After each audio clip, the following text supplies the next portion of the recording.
Hello friends, welcome to Megabit Forum. Today we will be studying about the epicyclic train dynamometer. Dynamometer basically दो type के होते हैं जिनको कि हम लोग पहले स्टडी कर चुके हैं and this dynamometer which we will be studying today is categorized under the second kind of its list. This dynamometer is quite different from the earlier dynamometers which we have studied in our previous lectures, that were the Prony brake and the rope brake dynamometer. Its working is very simple, but if we talk about its construction, that is bit complicated but not too much if we want to calculate the brake power. ये जो dynamometer है, इस dynamometer का एक advantage जो हमारे पास है सबसे बड़ा वो ये है कि जो हमें इंजन से पावर मिल रही है जिसको कि हमें बेसिकली मेजर करना है, वो पावर हमारी कंप्लीटली वेस्ट नहीं होती है। तो इससे बनने वाली पावर को जो शाफ्ट हमें पावर दे रही है, क्रैंक शाफ्ट जो पावर हमें अवेलेबल करा रही है, वो पावर हमारी ट्रांसमिट हो जाती है, ट्रांसफर हो जाती है, कन्वर्ट हो जाती है। हम उसको यूज कर सकते हैं अपने किसी सिस्टम से अटैच करके। वो पावर हमारी कंप्लीटली वेस्ट नहीं होती। तो इसीलिए जो आज हम डायनामोमीटर पढ़ेंगे उसको हम लोग ट्रांसमिशन टाइप डायनामोमीटर के अंदर कैटेगराइज करते हैं। तो क्या इसके एडवांटेजेस हैं, क्यों हम इसको यूज कर सकते हैं और कैसा इसका वर्किंग होती है, will see in this lecture today. इसका कंस्ट्रक्शन देख लेते हैं कि हम इसको कैसे कंस्ट्रक्ट करते हैं, क्या कौन कौन से इक्विपमेंट्स हमने इसके अंदर अटैच किए हैं। Initially we have the driving gear जो कि हमारा अंदर वाला गियर है। This gear is basically connected with the shaft of the engine whose power is to be measured. तो इसलिए हम लोग इसको ड्राइविंग गियर भी कहते हैं, क्योंकि ये वाला जो गियर है ये इस पूरे डायनामोमीटर को मूव कराता है, इसके अंदर एक मोशन सेट करता है। तो ये वाला जो गियर है ये हमारा गियर शाफ्ट के थ्रू कनेक्टेड है, जिस शाफ्ट की हमें पावर को मेजर करना है। फर्दर व्हाट वी डू, हम इस गियर को अपने एक्सटर्नल गियर से कनेक्ट करते हैं जो कि है हमारा ड्रिवन गियर, जिसके की अंदर इंटरनल टीथ्स अवेलेबल हैं। तो पावर जो हमारी होती है वो इंटरनल गियर से एक्सटर्नल गियर पे जाती है with the help of this small pinion.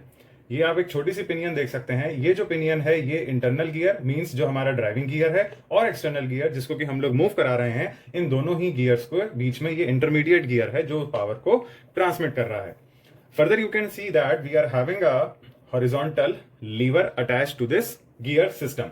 ये जो गियर सिस्टम है, चाहे वो हमारा इंटरनल गियर हो, चाहे वो एक्सटर्नल गियर हो, चाहे वो हमारा पिनियन हो, इन पूरे सिस्टम में हमारा एक लीवर भी अटैच है, हॉरिजॉन्टल लीवर कनेक्टेड है। हॉरिजॉन्टल लीवर जो है वो बेसिकली आपके इस सेंटर पॉइंट से पाइवोटेड है और साथ में जो ये हमारा पिनियन जो बीच में अटैच हुआ है ये हमारा इन दोनों गियर्स के बीच में है। Then you can see on the left hand side to the lever we are having the counter weight attach, जिसको कि हमने वेट दिया है W, and on the right hand side we are having the movable weight hanging system जो कि एक clip के through hang किया हुआ है, दैट इज मूवेबल इधर लेफ्ट और राइट, जिसकी की डिस्टेंस है L from the centre of this gear. Further you can see that we are having the two stops S1 and S2। ये जो दोनों स्टॉप्स हैं, ये दोनों स्टॉप्स इस हॉरिजॉन्टल लीवर के मोशन को कंट्रोल करने के लिए हैं कि जब ये हमारा डायनामोमीटर मूव करेगा देन इट विल इधर move to the upward side और it will move to the downward side. तो ये अपनी बाउंड्रीज से ज्यादा एक्सटेंड ना हो जाए, इसलिए हमने यहाँ पे दो स्टॉप्स का यूज किया है। Then you can see that we are having a element A।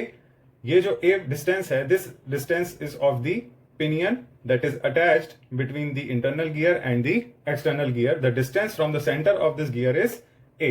And as we have discussed earlier कि हमारा जो यहाँ पे वेट है इस क्लिप से attach, that is the dead weight W, which is variable in nature, means कि जब हम इसका मेजरमेंट करेंगे, इसकी पावर को मेजर करेंगे, तो उस ड्यूरेशन में हम इस वेट को इंक्रीज और डिक्रीज कर सकते हैं। Now if we talk about its working बहुत ही सिंपल है। हमें जिस भी शाफ्ट की पावर को मेजर करना होता है, we connect that shaft with the driving gear which is having the external teeths. उस शाफ्ट को हम लोग इस ड्राइविंग गियर जो हमारा इनर गियर है उससे अटैच कर देते हैं, जो कि हमारा ड्राइविंग गियर हो जाता है। जब शाफ्ट मूव करेगी तो वो प्राइमरली इस गियर को मूव कराएगी। So we called it as a driving gear in this dynamometer system. तो जब वो हमारी शाफ्ट मूव करेगी in the anti clockwise direction, तो वो अपने से अटैच्ड उस पिनियन को भी मूव कराएगी in the clockwise direction. Means अब आप ये देख सकते हैं क्योंकि ड्राइविंग गियर के जो टीथ्स हैं वो एक्सटर्नल टीथ हैं जो कि पिनियन के एक्सटर्नल टीथ से अटैच हैं। मींस हमारा ये ड्राइविंग गियर है और उससे हमारा ये एक पिनियन अटैच है। तो जब ये गियर हमारा एक्सटर्नल टीथ्स क्योंकि इस पे अवेलेबल हैं, तो ये जब हमारा एंटी क्लॉकवाइज डायरेक्शन में मूव करेगा तो वो क्या करेगा, इस पिनियन को क्लॉकवाइज डायरेक्शन में मूव कराएगा क्योंकि उसके भी एक्सटर्नल टीथ्स हैं। अब क्या होगा क्योंकि जो इसके एक्सटर्नल टीथ्स हैं वो आपके external gear that is the driven gear उसके इंटरनल टीथ से कनेक्टेड हैं। मतलब इसके जो टीथ्स हैं वो अंदर की तरफ हैं, तो वो जो इंटरनल टीथ्स हैं वो जो मूव करेंगे तो वो अपने साथ में उसे मूव कराएंगे। मींस जो डायरेक्शन आपका पिनियन का होगा उसी सिमिलर डायरेक्शन से आपका ड्रिवन गियर भी मूव करेगा। तो अब ड्रिवन गियर पिनियन के डायरेक्शन से मूव कर रहा है और पिनियन हमारा मूव कर रहा था क्लॉकवाइज डायरेक्शन में, which means that driven gear will also move in the clockwise direction. यहां पे जो चीज हमें नोटिस करनी है, वो जो नोटिस करने वाली चीज है वो है the tangential force. Tangential force कौन सा? टेंजेंशियल फोर्स जो होगा वो एक लगेगा इंटरनल गियर और पिनियन के जॉइंट पे। ये आप देख सकते हैं, मैं अगर इसको थोड़ा सा बड़ा करके बनाऊं तो बड़ा करके आपको थोड़ा सा और चीज क्लियर हो जाएगी। ये था हमारा इंटरनल गियर और ये था हमारा पिनियन। तो ये वाला जो पॉइंट है, इस पॉइंट के ऊपर एक टेंजेंशियल फोर्स लगेगा जहां पे गियर्स हमारे मेट कर रहे हैं, जहां पे गियर्स हमारे मिल रहे हैं। इसी तरीके से दूसरा टेंजेंशियल फोर्स भी लगेगा जो कि लगेगा इस पिनियन और एक्सटर्नल गियर के। अब यहां पे हमारा क्या हो रहा है, यहां पे हमारा दूसरा टेंजेंशियल फोर्स लग रहा है। तो ये जो दोनों टेंजेंशियल फोर्स लगेंगे, ये टेंजेंशियल फोर्स एक नेट टेंजेंशियल फोर्स डेवलप करेंगे to the centre of this pinion. तो यहां पे हमारे पास जो टेंजेंशियल फोर्स इनर गियर और पिनियन पे लग रहा था P, एक्सटर्नल गियर और पिनियन पे भी लग रहा था P to the point of contact, वो नेट फोर्स हमारा इस सेंटर पे आ गया 2P। तो ये है हमारे पास कुछ इनके एलिमेंट्स जो हमारे आगे कैलकुलेशन में काम करेंगे। Now we will see its working. तो जैसा कि मैंने आपको बताया कि क्लॉकवाइज और anti clockwise motion in gears का कैसे होगा, तो जैसे ही वो मोशन इस गियर सिस्टम में, गियर मैकेनिज्म में वो इनकॉर्पोरेट होगा, तो वो जो मोशन है वो मोशन इस पूरे सिस्टम को मूव कराएगा। द मोशन या the rotation in the driving gear और to the driven gear caused will set the motion और the movement of this horizontal lever. क्योंकि हमारे पास यहां पे एक नेट टेंजेंशियल फोर्स डेवलप हुआ, उसकी वजह से जो हमारा लीवर है वो इम्बैलेंस हो जाएगा। अभी तक तो वो था स्टेबल, अभी तक उसके अंदर कोई मोशन नहीं था। जैसे ही हमने शाफ्ट को मूव कराया, जिसने कि गियर मैकेनिज्म को मूव कराया, उसकी वजह से एक इम्बैलेंस फोर्सेस लगने शुरू हुए और ये जो हमारा हॉरिजॉन्टल लीवर था, ये लीवर एक अब हमारा मोशन में आ गया क्योंकि उसके जो फोर्सेस थे वो इम्बैलेंस हो गए।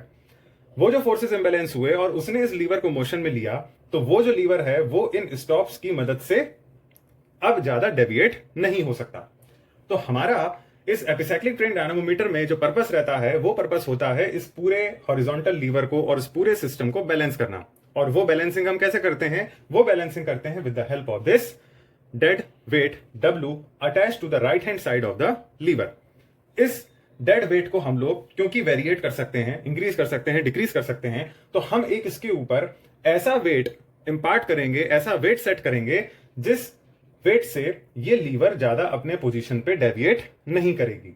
इनिशियली क्या होगा? इनिशियली ये वेट बहुत कम होगा, जिसकी वजह से ये जो लीवर है हो सकता है मोशन की वजह से या तो एक्सट्रीमली ऊपर चले जाए या हो सकता है मोशन की वजह से एक्सट्रीमली डाउनवर्ड पोजीशन में आ जाए।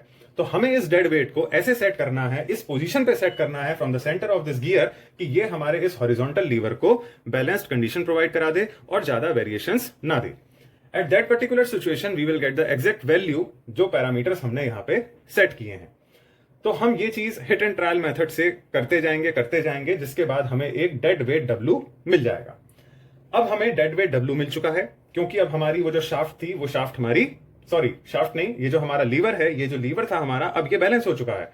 तो ये लीवर जब हमारे पास बैलेंस हो गया, तो उस बैलेंस्ड पोजीशन पे हमारे पास कितना W हम लोगों ने यूज किया था, मींस कितना डेड वेट हम लोगों ने यूज किया था इस लीवर को, इस डायनामोमीटर को बैलेंस करने के लिए, एंड साइमल्टेनियसली उस वेट को हमने कितने डिस्टेंस पे प्लेस किया था, that is the capital L parameter. And dynamometer system में हमारे पास पिनियन सेंटर डिस्टेंस से कितने पोजीशन पे प्लेस था, दैट इज स्मॉल a। तो ये पैरामीटर्स अब हमें मिल चुके हैं। And the last parameter that is capital N is the RPM, speed of the driving gear. तो अब वो हमें N भी मिल गया, A भी मिल गया कि कितनी पोजीशन पे पिनियन है, L भी मिल गया कि हमने कितने पोजीशन पे डेड वेट को प्लेस किया है, और डेड वेट की वैल्यू भी मिल गई इन न्यूटन्स की हमने कितना डेड वेट यूज किया इस सिस्टम को रनिंग पोजीशन में बैलेंस करने के लिए। इन सारे पैरामीटर से हम लोग कैलकुलेट करते हैं P, and P is the tangential force. अभी मैंने आपको बताया था यहां पे टेंजेंशियल फोर्स हमारे पास क्या है, P। एक टेंजेंशियल फोर्स था जो internal gear that is the driving gear और पिनियन के बीच में लग रहा था यहां पे, और दूसरा टेंजेंशियल फोर्स था जो हमारा एक्सटर्नल गियर और पिनियन के बीच पे लग रहा था यहां पे, जिसका की पिनियन के सेंटर पे लग रहा था 2P। तो हमने यहां से P कैलकुलेट कर दिया W into L upon 2A। W हमें पता था डेड वेट, L पता थी कि कितने डिस्टेंस पे उसको प्लेस किया है, और A पता था distance of the pinion from the centre. तो इसकी हेल्प से हमने कैलकुलेट कर लिया अपना टेंजेंशियल फोर्स। उस टेंजेंशियल फोर्स को हम लोग प्लेस करते हैं अपने इस फॉर्मूला में, for which we have to calculate the power. तो power equals to P into R into 2 pi N upon 60 watts. तो P हमारा हो गया टेंजेंशियल फोर्स जो हमने इससे कैलकुलेट किया। Then we are having R is the radius of the driving gear. जो हमारा इंटरनल गियर है इसकी हमने क्या रेडियस ली है, उस रेडियस को हम यहां पे प्लेस करते हैं। Then we have 2 pi constant and n is the speed of the driving gear that we can easily calculate with the help of the tachometer। tachometer की हेल्प से हम लोग कैलकुलेट कर सकते हैं कि हमारा ये जो गियर था वो कितने रोटेशंस पर मिनट ले रहा था। उसकी वैल्यू को प्लेस करेंगे and we will divide the whole equation with the help of 60। तो through this formula we will get कि हमारे पास वो इंजन कितना पावर को डेवलप कर रहा है। तो this is one of the very simplest way to calculate the power developed by the engine using epicyclic train dynamometer. तो ये जो डायनोमीटर है यहां पे हमने क्या किया, यहां पे हमने उसकी पावर को कन्वर्ट किया, या हमने कह सकते हैं कि उसकी पावर को हमने यूटिलाइज किया। यहां पे इंजन से बनने वाली पावर को हमने लॉस नहीं होने दिया है, डैमेज नहीं होने दिया है, जबकि हमने उसको कन्वर्ट किया है। तो इस वजह से और इस प्रिंसिपल की वजह से, इस फिनोमेना की वजह से हम इस डायनोमीटर को ट्रांसमिशन टाइप डायनोमीटर की कैटेगरी में लिस्ट करते हैं। And so it is known as a transmission type dynamometer that is epicyclic train dynamometer.